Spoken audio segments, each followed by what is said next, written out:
En octobre 2017, dans le Nord, Corentin, un collégien de 15 ans, tue une femme d'un seul coup de couteau. Pourquoi ? Pour le seul plaisir de tuer.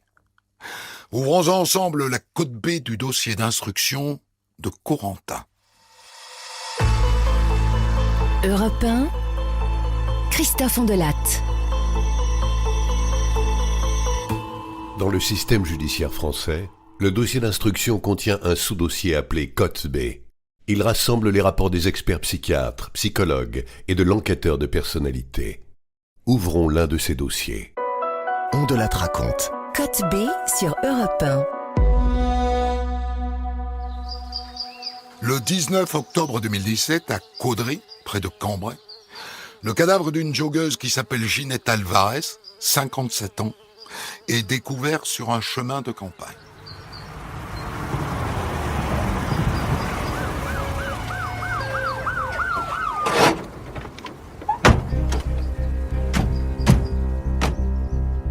Six mois plus tard, les gendarmes arrêtent un suspect. C'est un adolescent de 15 ans, Corentin. C'est lui qui a tué Ginette Alvarez d'un coup de couteau dans le dos.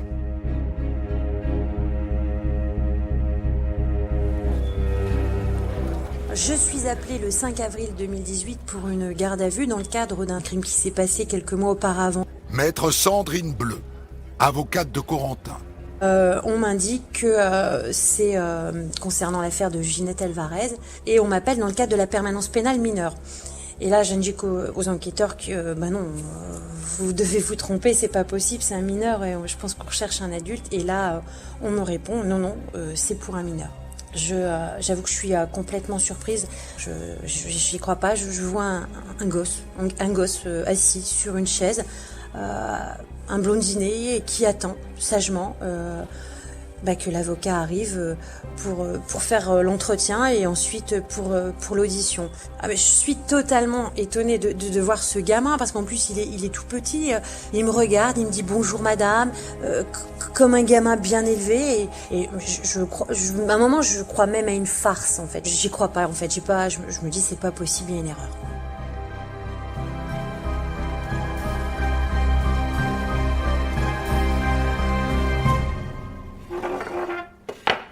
J'ai un entretien individuel et personnel auquel personne n'assiste avec le mineur, avec Corentin. Je lui explique ses droits, le déroulement de la procédure. Et Corentin m'écoute bien sagement, ne pose aucune difficulté. Bonjour jeune homme. Bonjour madame. Corentin, je suis là pour t'aider et t'assister au cours de cette garde à vue. Les gendarmes vont te poser des questions. Si, et seulement si tu t'en sens capable, tu réponds. Oui, d'accord, madame. Par contre, si tu as des questions à me poser, c'est maintenant. Non, ça va, madame. Et à l'issue de l'entretien, nous partons ensemble devant l'enquêteur pour qu'il puisse répondre aux questions qui vont lui être posées. Et là, j'ai j'ai un gamin devant moi qui répond bien sagement à l'ensemble des questions qui lui sont posées, qui n'hésite pas à interpeller l'enquêteur lorsqu'il comprend pas. Il dit je sais pas, et puis sur les faits, Corentin répond et ne fuit absolument pas sa responsabilité. Il n'y a pas de dénégation des faits, il reconnaît immédiatement les faits et il ne fuit absolument pas. Ordonnance de mise en accusation de Corentin. Sur Facebook, Corentin a raconté à des camarades de classe qu'il se retrouverait un jour en prison pour le meurtre de Ginette. Il disait « Je vais avouer, je l'ai tué de sang-froid, je n'ai pas eu de remords. Si les flics me croient pas, je tuerai une autre personne. Ils seront obligés de me croire. » Lorsque Corentin passe aux aveux, je suis surprise, je suis stupéfaite. Je me dis comment un gamin peut faire ça. Mais voilà, après je reste dans mon rôle de défenseur des droits, je l'écoute. Après c'est vrai qu'on s'interroge en se disant mais qu'est-ce qui peut amener un gamin à faire ça ? Parce que c'est exceptionnel, un gamin de cet âge-là qui commet un meurtre de sang-froid. Pourquoi un gamin de cet âge-là arrive à faire ça ? Donc il y a plein de questions qui se posent. Dans quelle étape psychologique, éventuellement psychiatrique, se trouvait Corentin au moment de l'acte et comment il va aujourd'hui ? Comment va cet enfant ?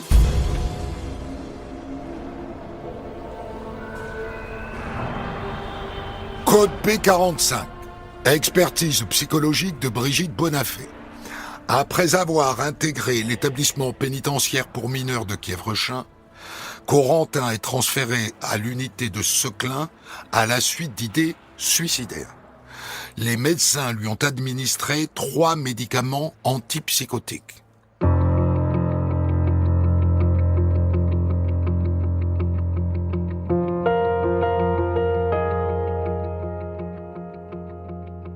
Je vais me rendre au centre spécialisé pour rencontrer Corentin.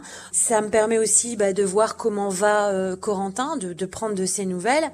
Et puis de lui expliquer les suites à venir, c'est-à-dire l'évolution de l'enquête, sa rencontre avec un expert psychologue, sa rencontre avec un expert psychiatre.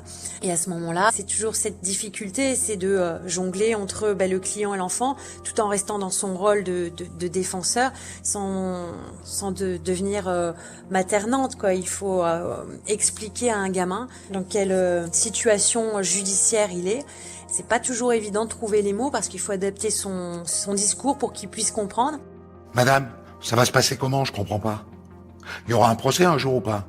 Oui, mais l'enquête n'est pas terminée. Tu vas recevoir la visite d'experts psychologues et psychiatres, et puis on va aller voir le juge plusieurs fois. Ils vont t'écouter, ils vont essayer de te comprendre, et tu vas raconter ton histoire. Et puis un jour, il y aura un procès, oui. Il est inquiet parce qu'il se rend bien compte qu'il y a une prise de conscience de ce qui s'est passé et de ce qui va se passer. Et il sait qu'il va y avoir une condamnation, il sait qu'il va y avoir une peine, et il trouve que c'est normal au vu de ce qu'il a fait. Et il cherche pas à dire, il cherche pas de circonstances atténuantes ou quoi que ce soit. Il dit voilà, ça s'est passé, je dois être puni. Mais après, savoir si il a conscience de l'extrême violence, je sais pas.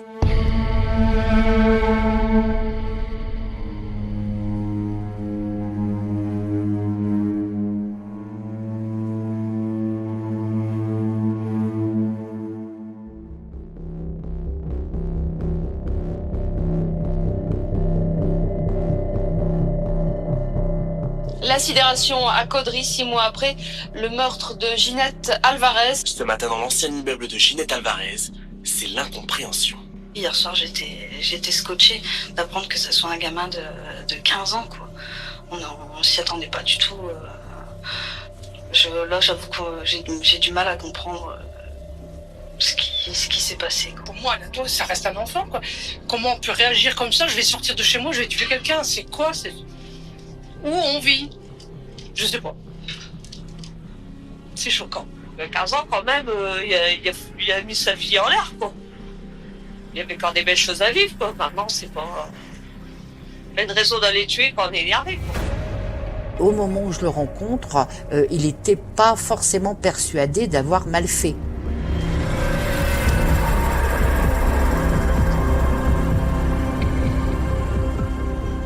Bonjour madame, c'est pourquoi? Bonjour monsieur, je suis l'experte psychologue madame Bonafé, je viens pour expertiser Corentin. Ah, ma pauvre dame, celui-là, c'est un cas, hein. Il porte pas, il dit rien. Franchement, bon courage, hein.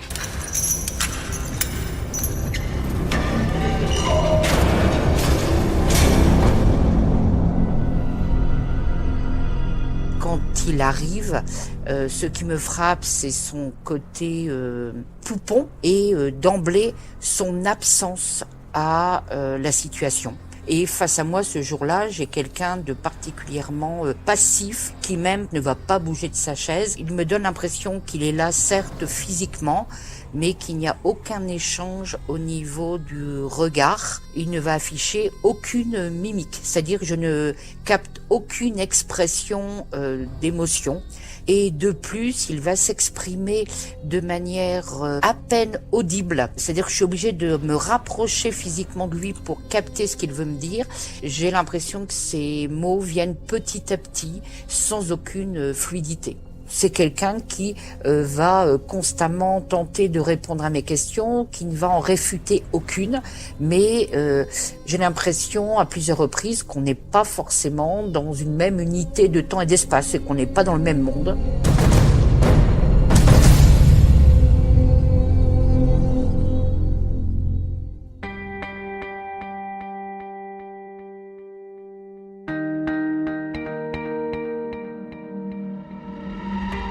Code B47. Expertise psychologique de Brigitte Bonafé. Scolarisé au collège Jean Monnet de Caudry dans le Nord, Corentin sèche les cours à compter de la classe de 4e. Il ne supporte pas de devoir rester assis sur une chaise. Corentin pense que ses camarades le perçoivent comme franc, mais un peu violent. C'est avec une certaine complaisance que Corentin va accepter de narrer les faits qui lui sont reprochés. Corentin est un enfant qui n'aime pas l'école, qui présente un absentéisme scolaire assez important et il vit seul au domicile paternel avec sa petite sœur. La mère a quitté le domicile familial, il n'a plus de contact avec elle ou des contacts très très pauvres où elle lui promet des choses qu'il n'a pas, elle le laisse dans l'attente, elle le fait espérer. Et donc Corentin vit avec un père qui se consacre essentiellement à la petite sœur qui demande beaucoup d'attention. Et il laisse Corentin livrer à lui-même. Et un soir, Corentin se fâche avec son père. Il est très très en colère et en fait, il a besoin d'extérioriser cette colère. Il ne sait pas comment faire pour extérioriser cette colère parce qu'il n'a pas appris à gérer ses émotions. Et il va, comme il le fait à chaque fois, s'isoler dans sa chambre devant son écran d'ordinateur.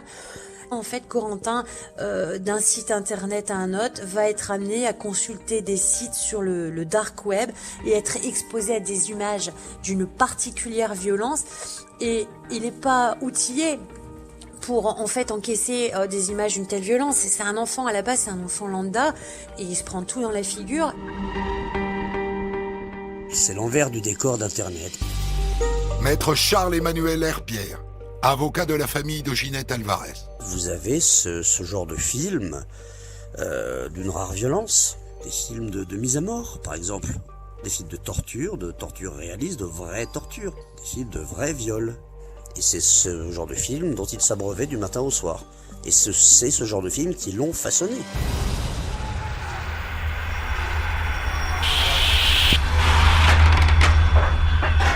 Corentin a besoin de commenter, de nous dire « ça me fait rien ». Je ne ressens aucune émotion et nous dira même qu'il a besoin de se repasser en boucle ce film. Et il nous dit que ce film a agi tel un stimulus inducteur.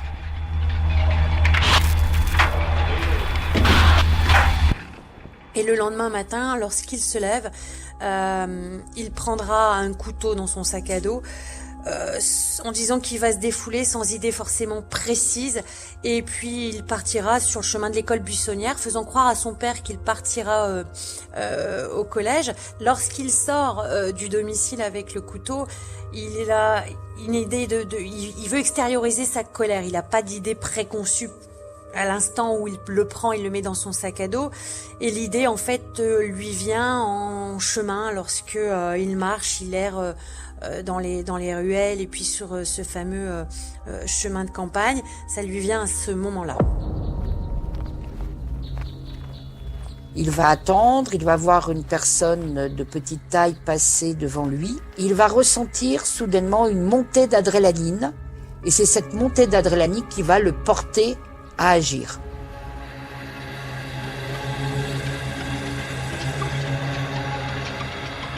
Code B47.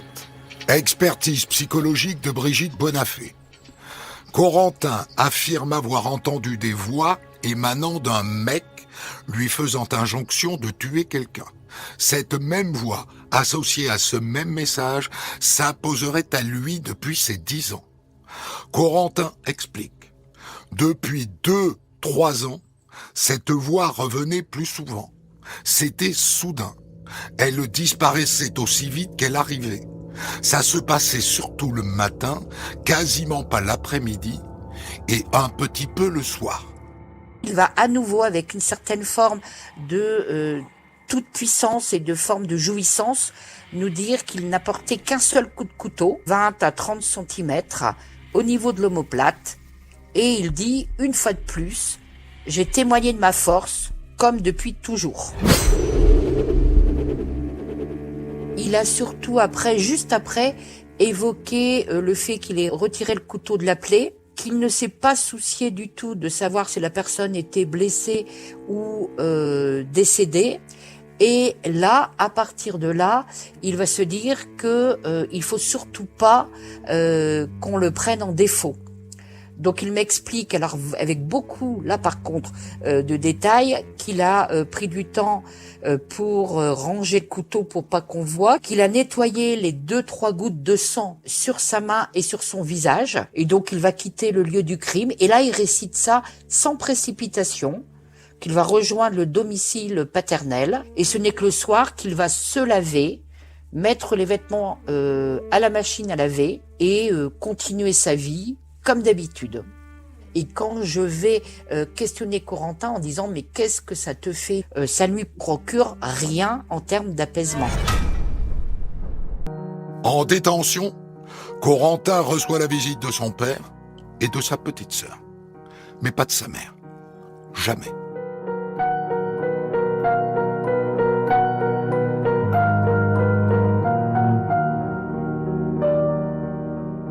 Corentin raconte à l'experte psychologue une enfance douloureuse.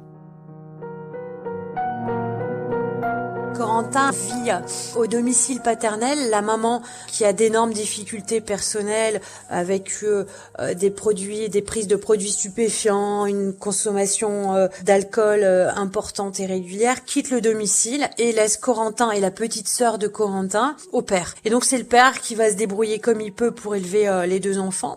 Et les difficultés de prise en charge vont apparaître au fil du temps parce que la mère fait des réapparitions sporadiques dans la vie des enfants, ce qui va les perturber. Il est témoin de violences verbales, de violences physiques avec des prises d'alcool des deux côtés. Et il va grandir dans ce milieu particulièrement pauvre, sentimentalement, intellectuellement. Le père va faire comme il peut. C'est pas évident pour lui de gérer.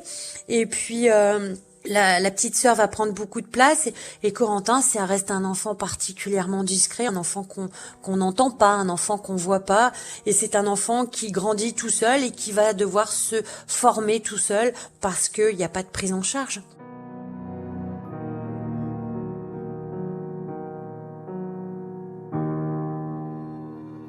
Et Corentin, fort de ça, a l'impression que finalement ses parents n'ont jamais apporté ce qu'il était en droit d'attendre sur le plan éducatif. Brigitte Bonafé, experte psychologue. Et quand je lui demande quels sont quand même les souvenirs partagés avec l'un ou l'autre, on n'a rien. Corentin ne va nommer aucun exemple concret, positif ou négatif, de ce qu'il a partagé avec son papa. Et il me dit, avec mon père, on ne se parle jamais, car on n'a rien à se dire. Côte B49, expertise psychologique de Brigitte Bonafé. Corentin a une sœur cadette. Leurs parents se séparent en 2012 et le juge confie la garde des enfants au père. Corentin explique l'éclatement de la cellule familiale en disant « Mon père cherchait constamment des meufs, ma mère l'a vu dans son téléphone. » Et de sa maman, il va dire qu'elle l'aurait abandonné, c'est le terme qu'il emploie, quand il avait 7 ou 8 ans. Et au moment où je rencontre Corentin, il m'explique qu'il a reçu quelques courriers de la part de sa maman, mais qu'elle ne met pas l'adresse à laquelle il peut lui répondre. Et donc, il me dit qu'il n'y a même plus de révolte en lui parce qu'il est toujours habitué à ce qu'il n'y ait pas de relation et que les choses soient à sens unique, notamment avec sa mère. Corentin nous laisse entendre qu'il se suffit à lui-même et qu'il n'a pas besoin d'exister au sein d'un réseau amical. Et donc, comme exemple, il nous dit qu'il se rend dans les cimetières parce que c'est un lieu calme. Malheureusement, je n'en saurais pas plus. Alors qu'effectivement, j'aurais souhaité voir s'il y a un caractère de fascination par rapport au cimetière ou à la mort et savoir ce que ça représentait pour lui.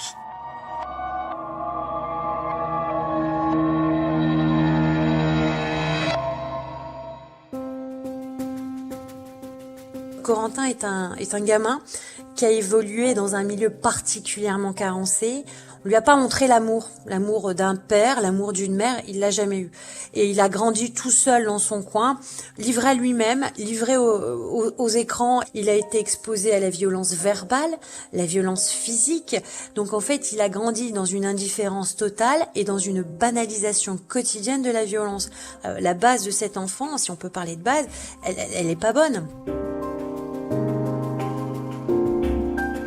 Le jour où il a tué Ginette Alvarez, il est devenu visible.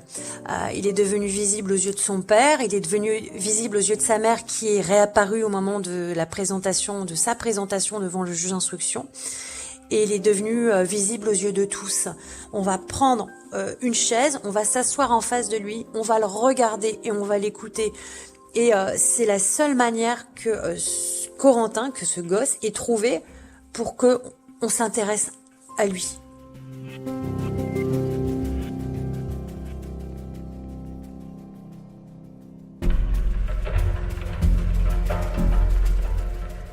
Ordonnance de mise en accusation. Corentin relate qu'il n'est proche d'aucun membre de sa famille, disant même qu'il n'aime ni sa sœur, ni ses parents avec lesquels il ne partage aucun moment, ni aucune activité. Son quotidien est occupé par les jeux vidéo et les sites violents sur Internet. Il est décrit par les services éducatifs comme un individu introverti, isolé, mutique et au regard froid. Moi, mon hypothèse, c'est que Corentin, même si c'est un peu inconnu, partiellement inconnu de lui, on sent qu'il a une haine, incommensurable en lui. Par rapport à des personnes, et notamment, je pense, son père comme sa mère. Et à ce moment-là, il y a un télescopage qui se produit. Donc, il a cette force, il a cette montée d'adrénaline. Mais finalement, au moment où je le rencontre, il n'est pas en capacité d'établir des liens de causalité entre ce qu'il a agi, cette haine. On a des détails éparses. Et ce qu'il nous dit, et qui pour moi n'est pas un signe de réassurance, c'est qu'il va me dire qu'au-delà de cet acte, il n'a connu aucun apaisement. Et surtout qu'il a agi sans être dans l'affolement, parce que effectivement on pouvait penser, et peut-être que ça aurait arrangé certaines personnes de penser qu'il y avait des troubles graves de la personnalité, mais à ce moment-là, dans les cas de crime, on a des comportements complètement inadaptés, une forme d'affolement, des choses qui n'ont pas de sens, tandis que lui, il finalement nous explique un scénario calculé, tant dans l'avant que dans l'après. Donc on n'est pas dans une agitation qu'on pourrait trouver comme chez certains délirants. Ordonnance de mise en accusation de Corentin. Corentin a confié aux experts entendre des voix depuis l'âge de 10 ans. Le psychiatre ne relève aucune manifestation émotionnelle ou de culpabilité à l'évocation des faits, précisant que l'examen ne révèle pas de troubles psychotiques avérés, ni de symptômes de schizophrénie. Madame, j'ai fait quelque chose qui est pas normal dans la loi. Et pourquoi c'est pas normal, Corentin? Je sais pas, madame. De toute façon, moi je veux sortir vite pour reprendre une vie normale. C'est quoi? Une vie normale pour toi? Je sais pas. Moi, j'aurais préféré, même si c'est d'une banalité, dire je vais trouver un travail, souvent c'est une copine, avoir une maison et des enfants. Bon, ok. Mais au moins, il y avait un petit peu dans ses propos quelque chose qui nous raccrochait à la réalité. Tandis que là, pas du tout.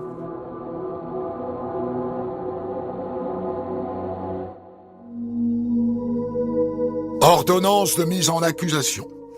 L'existence d'actes meurtriers d'une gravité croissante, le plaisir ressenti au moment de ceux-ci, le manque d'empathie, l'absence de culpabilité et les traits narcissiques sont analysés par l'expert psychiatre comme caractéristiques d'une organisation psychopathique de la personnalité.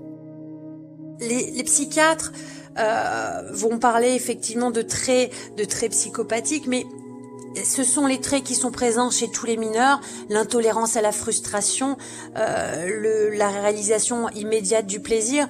Et donc poser un diagnostic avec une certitude évidente, c'est pas possible. Parce que c'est un mineur qui est en construction. Donc les traits de son caractère, de son tempérament sont en train de se façonner. Il passe du statut enfant à celui d'adolescent. Donc il est en plein façonnage. Donc dire aujourd'hui c'est un psychopathe, on peut pas dire, c'est dangereux, c'est absolument impossible. Je pense que n'importe quel expert psychiatre serait en incapacité totale de dire c'est un psychopathe.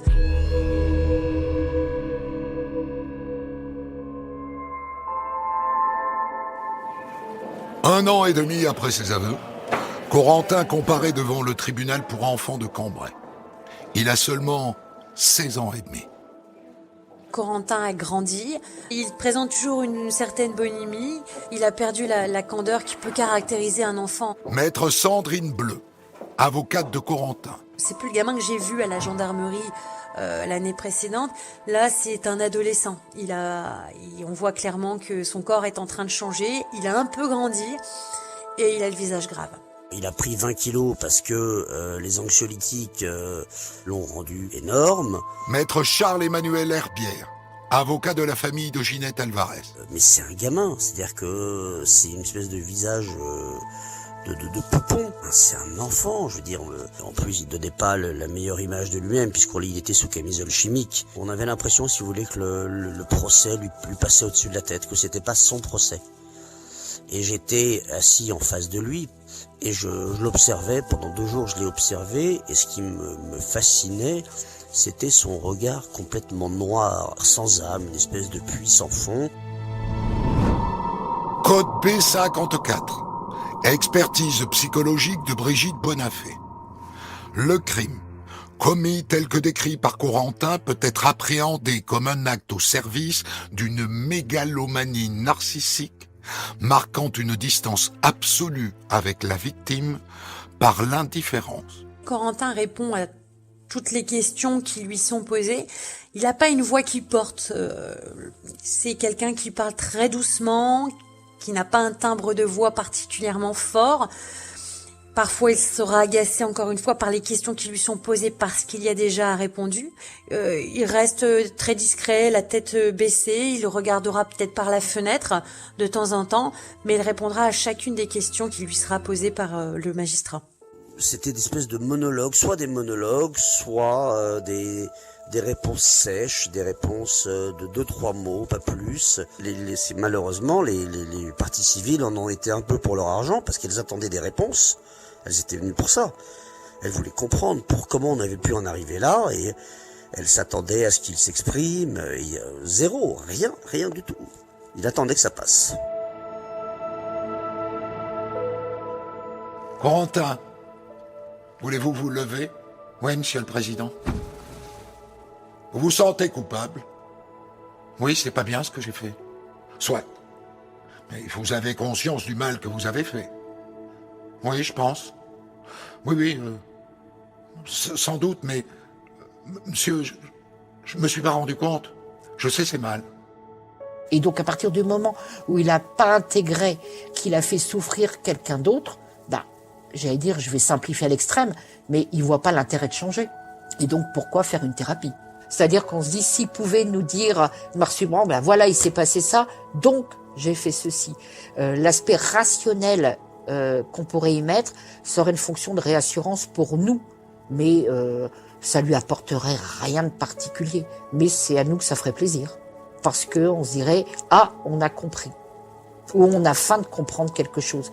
Et je pense que le cas de Corentin, comme souvent les adolescents qui commettent des actes gravissimes, effectivement, ça vient nous préoccuper plus peut-être que chez les adultes, dans certains cas, et notamment le cas de Corentin.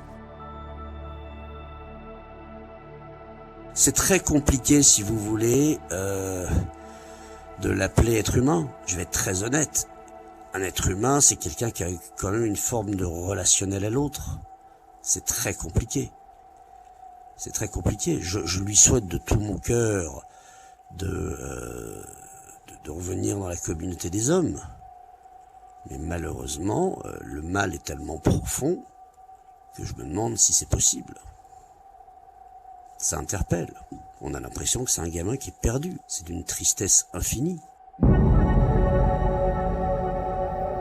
2 experts qui viennent vous dire d'une même voix, et pourtant ces gens-là sont rarement d'accord, que ce qui nous sépare de son prochain meurtre, c'est le temps qu'il passera en détention, ça fait froid dans le dos.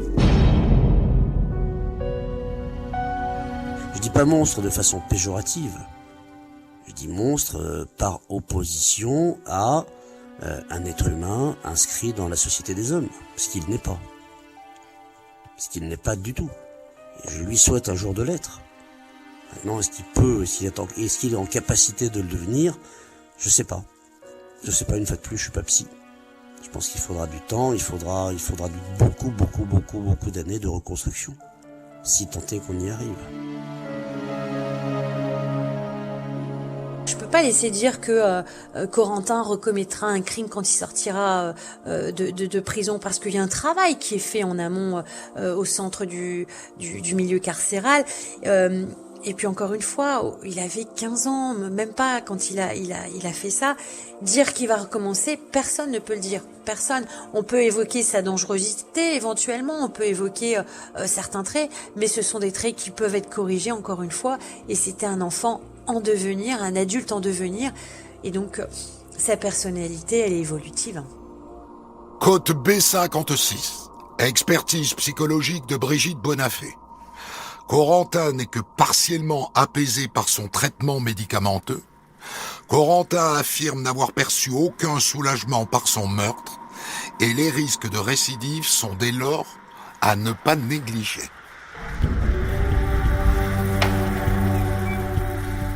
Alors, je pense que Corentin, quand il évoque avec les OPJ qu'il aurait pu réitérer de tels actes si un frein n'avait pas été mis finalement par la justice, je suis malheureusement persuadée que là, il nous dit vrai, puisque, comme il l'a lui-même admis, il n'a jamais trouvé un apaisement dans l'acte qu'il a commis.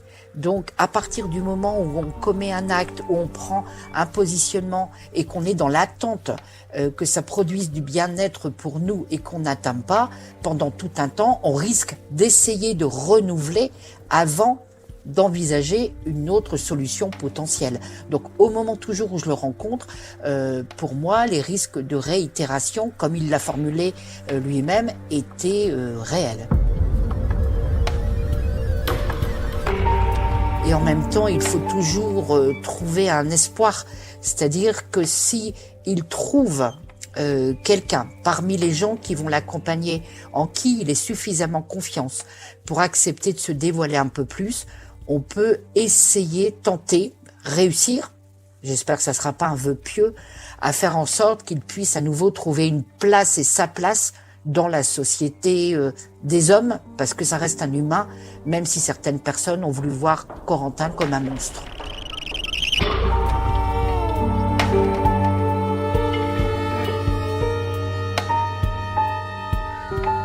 Corentin a été condamné par le tribunal pour enfants de Cambrai à 15 ans de réclusion criminelle et 15 ans de suivi socio-judiciaire.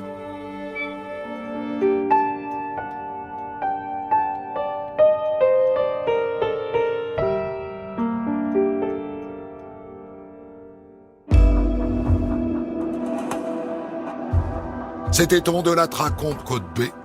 Rédaction en chef Guillaume Maury, enquête de Vincent Deby et réalisation de Mathieu Frey. Retrouvez On de la raconte Code B tous les vendredis et samedis dès 6h sur votre plateforme de podcast.